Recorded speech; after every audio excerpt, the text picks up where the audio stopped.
I wasn't going to talk about this because I didn't want to ruffle any feathers. But real bad. I'm a homeless female. I live right in the middle of the woods around. Welcome back to the channel. Thanks for joining me again. Let's get straight into it. And I'm about to need police, fire, or EMS. I'm not real sure, ma'am. I just watched the biggest crit. It was a critter, but it smelled real bad. I'm a homeless female. I live right in the middle of the woods around 151, just north of Claver on 1604 where the light is. This big thing was 75 feet away from me, smells awful, devoured a whole deer carcass, and then took off and, like, screamed, screeched, and took off across the street. And I know you guys are going to think I'm crazy, but I'm dead serious. There was something very big, a lot bigger than me, out here. So, it's probably somebody should know. I really don't know what you can do about it. How long ago did this happen? I won't, like, immediately. Like, yeah. I don't know if animal control, I mean, it's... Okay, again, now tell me, where was it? This is at 151 in Calabria? Okay, yeah, like, you know, the light at 151, just up from Calabria on 16, like on 1604, where 1604 split, and you can get off on the access road to Calabria, or you can take 151. Right. That light right there is, yes, right in there. It is a very large, hairy animal of some kind.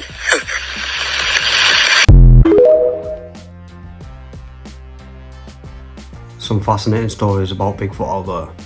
But like homeless people, it's like, can you imagine what they've seen out there? You can just imagine what they've seen and they've not reported. But this is one of the cases where they have reported it. So, would you believe her? Would you not? Do you reckon she would just be palmed off as if she came out with a story? Well, there's a lot out there now anyway, so anyone can say anything. So no one's actually bothered. Back in the days, if she would have been homeless and said something like this, then I could almost guarantee they would have called her crazy and dragged her off to an asylum or something. It's my opinion. Have you heard about Project Magnet? So in the 60s, the American government did a top secret project with the military called Project Magnet, where they went around the world and they were measuring places of interest that had serious electromagnetic current frequencies that were like super high, and they measured the Ricat structure because it has unusual electromagnetic energy fields in that area. So this was top secret information, but recently the CIA have released the documents and the dossier, so you can literally read the report about all the areas in the world where they went. Now, the reason why this is interesting is because ancient civilizations often always built their cities around areas of serious electromagnetic energy for reasons known to them. I've never actually heard of Project Magnet until I seen this video, which is, I love it. I love finding ones that I've never seen before. It just proves, it just gives credit to the fact that there's so much going on with electromagnetism in the ether and stuff, so you can't ignore it now. There's so much out there, there's so much evidence out there. I'm going to show a few on this episode. If you stick around, you'll see there's something to it, and it's got a great argument for being gravity instead of gravity, which is still a theory. I don't know how it can still be a theory and be so well received and so well taught and believed, and even though it's a theory through all these years. That's what's crazy about it. Gravity is still a theory. They can't detect any spin of the Earth either. These things are like, they should be able to, come on, in this day and age especially. But anyway, that's just my thoughts and opinions on it. But I'll show you some clips for it. Let's get into it.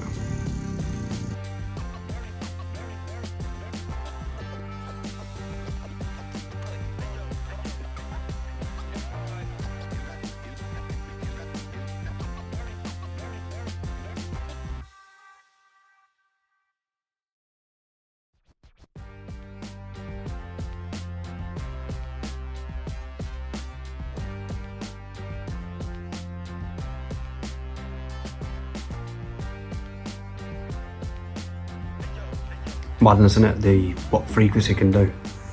It's like it just dances. It's just crazy. You see it on where they put sand or something on speakers and it just makes patterns. We've been over in one of our episodes in this with when ice can form a structure. You can put it over a picture and ice crystals can form that picture, which is madness to me. I've seen, so it just proves that there's things, frequency and vibration, and they create these patterns, and vice versa, where they can create a pattern out of the sound and the sound creates a pattern kind of thing. Well more to it than what we were led to believe. And I think in the next few years everyone will start to get an understanding for it and it won't seem so far-fetched. Hopefully. Hopefully. Blow up yet? Oh, by the way, meet the aerial film crew. I just thought this was a cool shot. Oh yeah, I'm getting shocked right now. This time I just used the electroscope as a quick voltage check. Woo! Now that's a few thousand volts right there. Alright, let's see if there's enough current to make this Franklin bell work. Oh, dude! Freaking working, buddy! Yeah! It's a really cool process. The aerial wire places a positive charge on this can, which then influences the foil ball to deliver electrons from the grounded can, which is directly connected to Earth. The clouds finally opened up, so I connected up the corona motor. Like before, one side was connected to ground, while the other was attached to the aerial wire. And after just a few seconds, hey, she's spinning! This is just remarkable. It never really spun that fast, but I just sat and enjoyed the miracle. I mean, I quite literally was siphoning energy straight from the atmosphere. This motor was operating off of several kilovolts, which you could actually hear if you stopped the motor and brought your finger near the aerial wire. That's the sound of coronal discharge. Oh. Not long after, the wind started picking up, so we packed up. This is what I've mentioned before, where the airships and that used to dock at the top of these old buildings where you see the little spires on them and stuff. That's what they're for, and then what else is it for? You see the old blueprints and the old pictures and the old videos, the old stills of the airships docking, collecting free being the key word, electricity, and off they pop. Do you know what I mean? Shut that down. That don't make money for them, does it? For the big corporations, so of course they shut that down. Just have a look into it yourselves. Just worth just a look while you're doing nothing. Electromagnetism and electricity from the ether and stuff. I think Terence Howard talks about it in his Joe Rogan interview. I think he does. I think it's or Magnus. I'm getting confused, but check it out either way and check that interview out, both of them. Anyway, we'll move on. When I hear a color. Like what? Like, for example, when I hear enough sharp, I hear the color green. You see the color green in your mind. No. What you mean? He hears the color green. Hear the color? And what other notes and colors? For another example, like when I hear D, I hear red. Or when I hear E, I hear yellow. Or maybe when I hear C, I hear blue. It's the same colors every time? It's the same colors on each note that I pick out. That's amazing. Like bud. on a C, it's always gonna be blue to me. Really? Mm-hmm. What is a note that he hasn't said? What's a B flat? A B flat is orange to me. Wow, that was like right off the top of your head there, buddy. What about pink? Is pink a certain note? Pink? Maybe there's no pink note. No, pink is B. That's neat, Lake. This reminds me of, it's hard to explain. It reminds me of the way I feel when I think of something. It comes across as, I don't just think of, if someone says something like hockey, or they could say something about Wednesday and I'd be like hockey, and they'd be like, I know hockey'd have something to do with it. Somewhere down the line, something would have hockey to do with it. It don't have to be hockey, it could be anything. That's the way my brain works. Not this synesthesia with the colours and stuff like that, but in a similar kind of way where it's so hard to explain. If someone says, do you remember that time we was talking about frogs, for instance? And I'll say, yeah, with the washing line that had red claws and next to us on the left, and then that goes to one cave in the brick, because it's like, boom, takes you right to there, but more than just like, oh yeah, I remember we were talking about that in work one day, weren't we? More than that, it's like, it comes into extreme detail, lightning fast, boom, it's like you're right in that place, it takes you straight back, boom, and then you can explain it slowly as it fades away in your head, and you still see it, but like it just, boom, in that moment again. It's so hard to explain, it sounds so stupid, cringy, but the best way I can explain it is like that. This is completely different, and I get it, but it just reminds me of that. Like, the way he associates that with that, and that associates with that, and that just takes him flash to blue. Yeah, flash to orange, and you can just remember things. People all around the world are like this, in their own little ways, I think. And I find it fascinating. Unbelievably fascinating. Especially when they're this age and they've got nothing to gain from it. They don't want nothing from it. They're just explaining themselves. I love it. Have you listened to the telepathy tapes? No. You haven't? I haven't listened to it. It's a new podcast that's out. And it's all about this scientific research that was done with nonverbal autistic kids and their parents. And they were able to go into another room and they would bring up things to one, whether it was, I think they would bring things up to the mom or the mom would say things. The kid was accurate 95% of the time. Wow. With numbers, with colors. Yeah.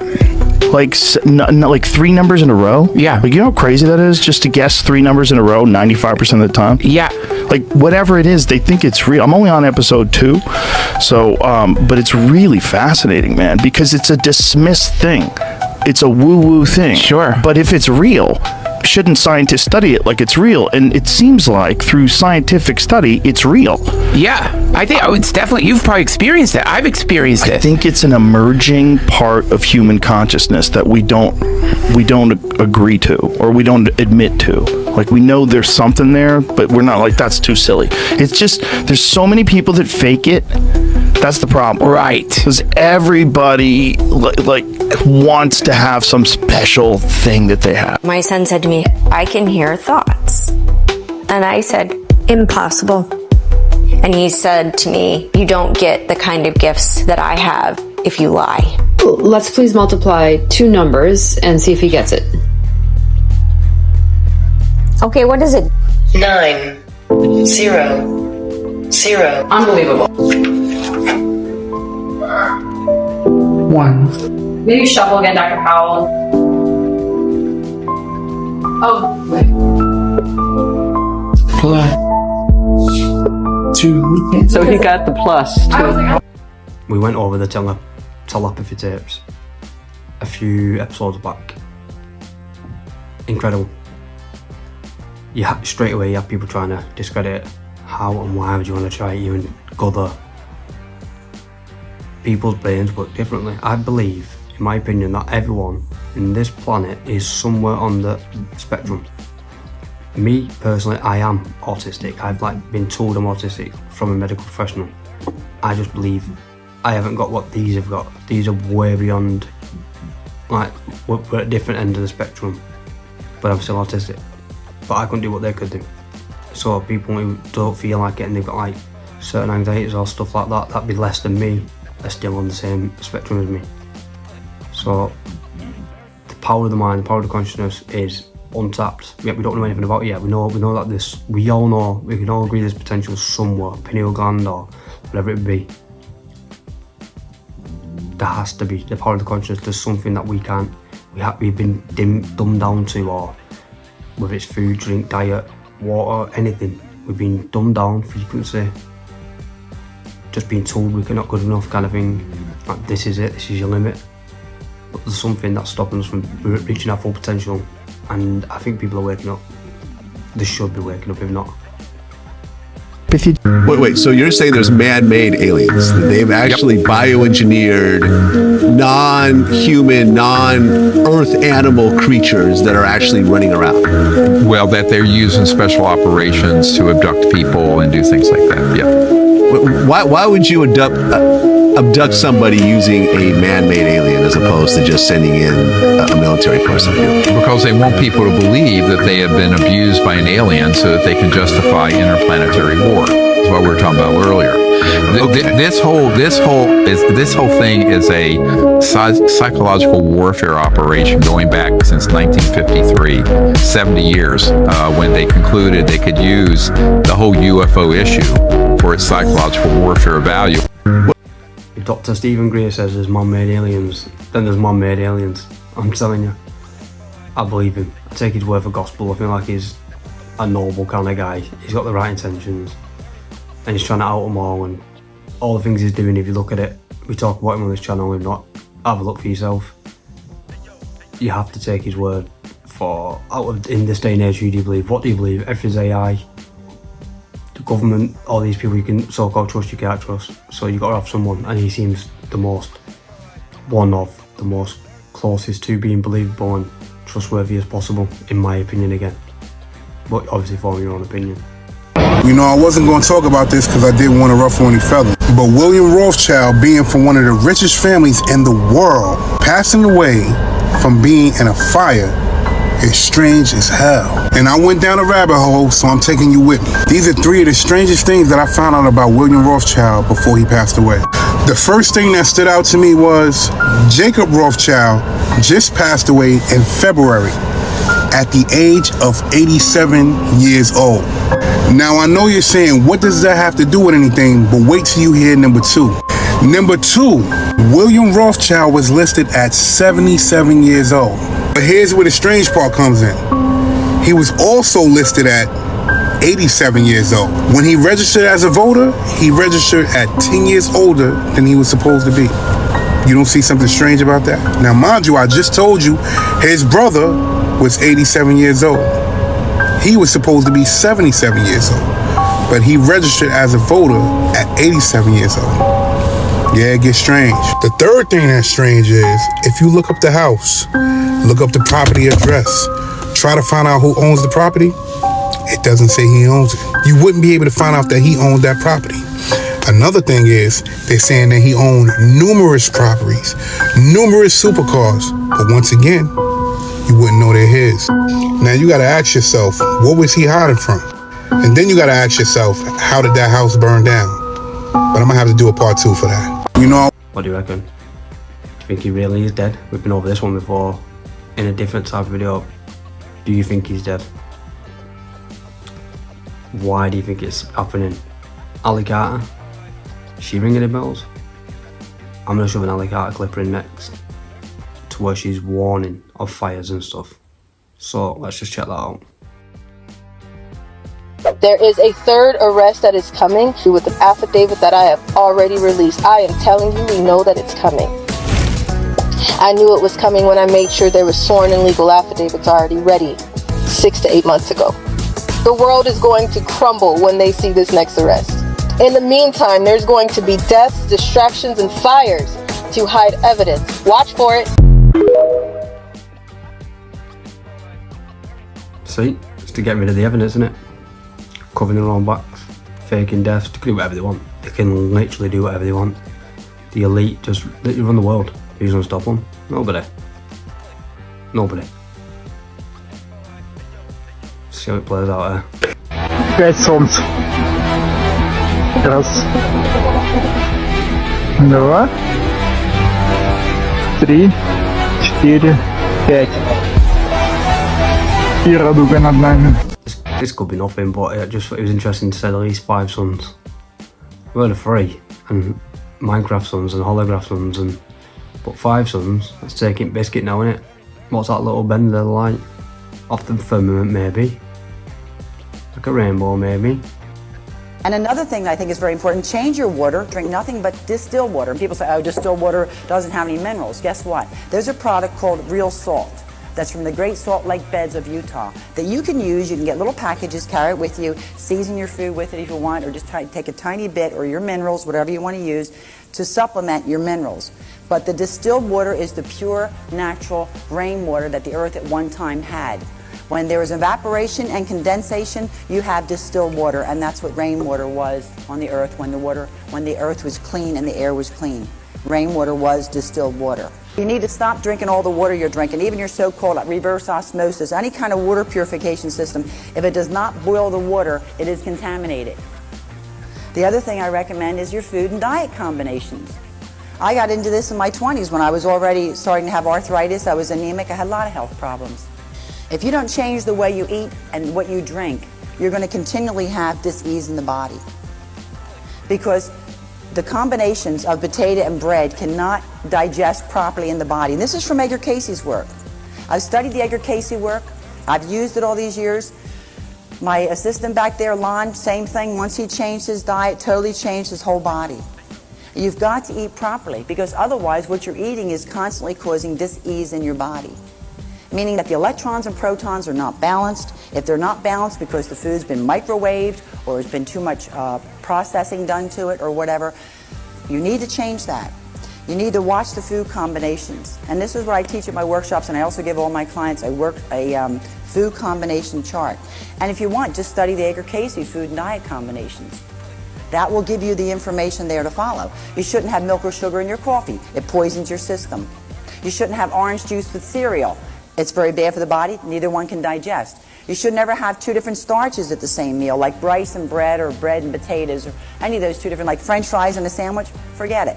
Only the one starch at a time. If you combine different types of starches or the wrong combinations of food, then you wind up with the toxins in here that the other lady was talking about. And then we were talking about color, about how important color is. I do a dowsing and I can tell what color a person needs. Green is my color that I would wear. When I do a test with somebody and I find out exactly what color they need, and whenever somebody needs yellow and they need the pink box of this tea, which is a cinnamon flavor, I know they've got liver and pancreas problems, because all hypoglycemics need to wear yellow and need the cinnamon tea, because cinnamon is very good for blood sugar, you see. At the same time, certain other teas I have will be needed by someone else with other problems.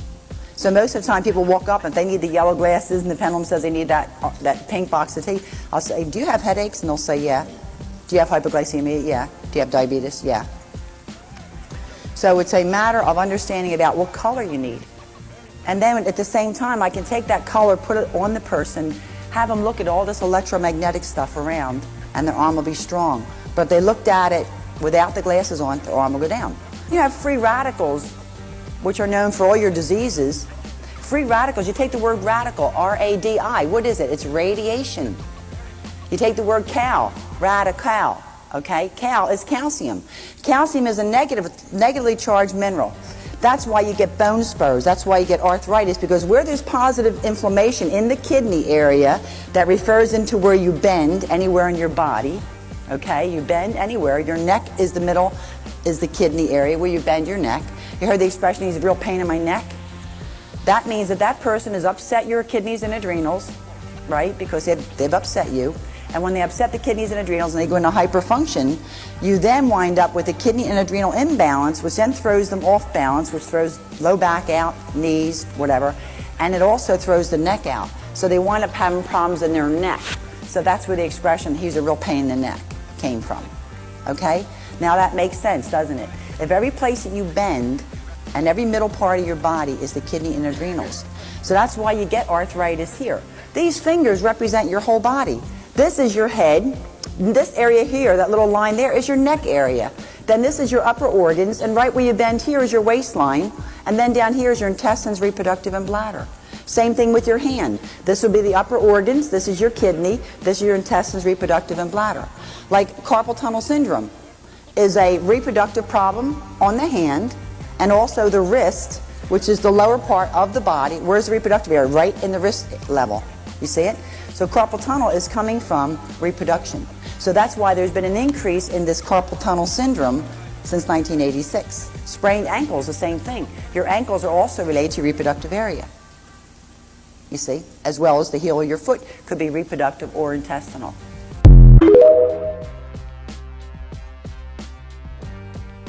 Barbara O'Neill mentions it all the time, doesn't she?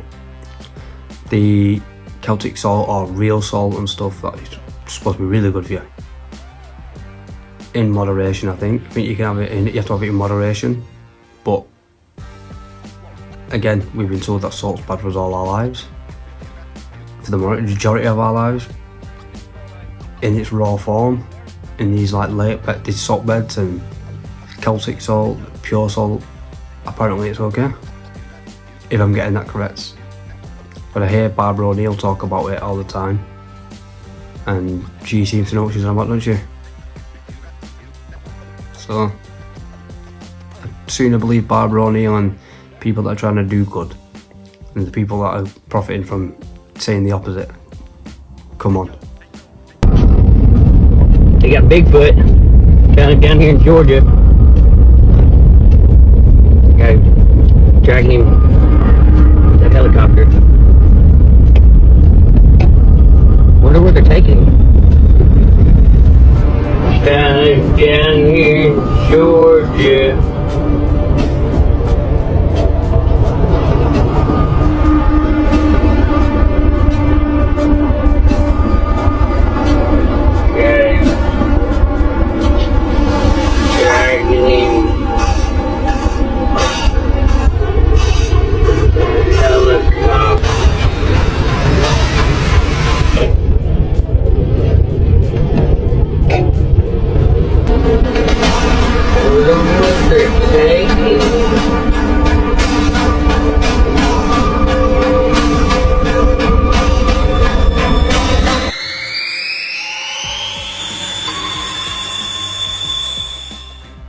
Here's another one we've featured before, but not the same clip. We've featured a Bigfoot being carted off with some choppers.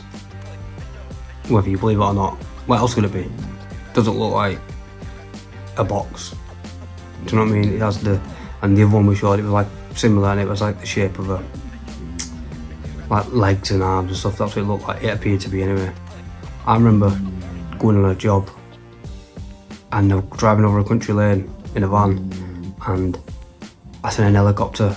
This is nothing, it wasn't Bigfoot, come on, jeez. It was near Wales or Shrewsbury or somewhere.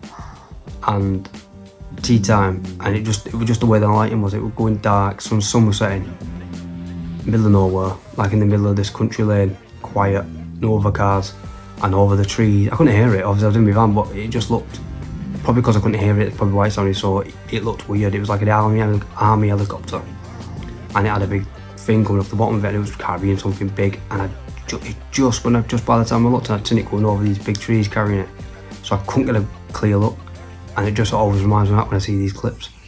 Obviously it wasn't Bigfoot in Shrewsbury, or was it? But either way, it's interesting. I was taken by another friend of mine into a very wild part of Ecuador, where the people live in these very small communities, and contact between the communities are by these hunters who act like, you know, the old traveling minstrels taking the news around. And so I said to the translator, is one of these people here? He said, no. I said, well, next time you see one of them, could you ask him if he's seen a monkey without a tail that walks upright? And after about 2 months, an answer came back that this guy had talked to 4 of the hunters, 4, and they all said, oh yes, we've seen a monkey with no tail, it walks upright, and it's about 7 foot tall. These are the kind of stories that make me feel that there's something. I mean, otherwise there wouldn't be stories in every single country. That was the last clip of the day. I had to throw some Bigfoot in for you, just to top it off. I'll catch you on the next one. Thanks. Ciao, ciao.